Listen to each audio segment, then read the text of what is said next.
Mabuhay Pilipinas! Kung bago ka lang sa aking channel, please like and subscribe. Salamat agad. Ngayong araw ng Sabado, January 20, 2024, ang northeast monsoon ng hanging amihan ay humina na rin at ang parte lamang ng Luzon ang tinatamaan nito. Kaya asahan po natin ang malaking parte ng ating bansa ay makakaranas sa maaliwalas na panahon, ngunit may tsansa pa rin ng light rains o pag-ambon. Samantalang sa Metro Manila at ilang nalalabing bahagi ng ating bansa, ay posibleng makaranas ng biglaang pag-ulan dulot pa rin ng hanging amihan.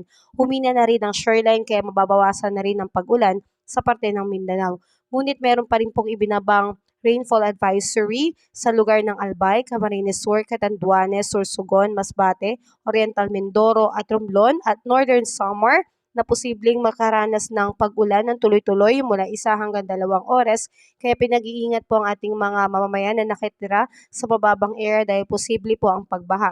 Samantalang bahagyang maulap hanggang sa maulap na kalangitan na may mga pulupulong pag-ulan, pagidlat, kulog ang iiral sa rehiyon ng Bicol, Hilagang Samar, Oriental Mindoro, Marinduque at Romblon. Katamtaman hanggang sa malakas na hangin mula sa silangang hanggang hilagang silangan ng iiral sa mga lugar na ito na may katamtaman hanggang sa maalon na karagatan.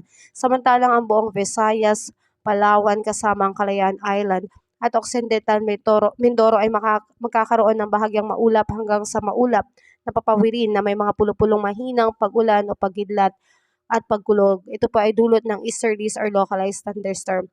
Katamtaman hanggang sa malakas na hangin mula sa hilagang silangan ang iiral sa buong Visayas, Palawan kasama ang Calayan Island at Occidental Mindoro na may katamtaman hanggang sa maalon na karagatan. Sa ngayon po ay wala na rin pong nakababang gale warning signal sa ating mga baybayin kaya ligtas at maayos pong makakapaglayag ang ating mga mangingisda. Samantalang magandang balita pa rin po, wala pa rin pong bagyong namamataan sa loob ng PAR.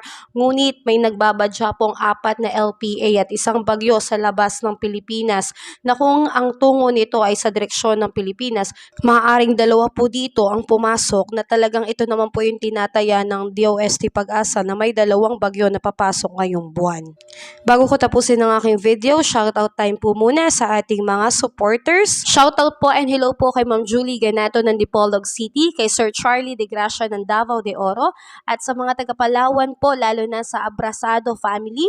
God bless po sa inyong lahat dyan. Shoutout and hello din po kay Sir Calor Bienes from Sibalta, El Nido, Palawan, at ganun din po kay Ma'am Marley Brown mula sa Dolores, Eastern Samar. Salamat po sa pagsuporta ninyo at ikaw na nakaabot sa dulo ng video na ito, kung gusto mo rin ma-shoutout kita sa susunod kong video, paki-comment sa ibaba ang iyong pangalan at lugar na pinanggalingan. Muli, salamat at ingat po tayong lahat.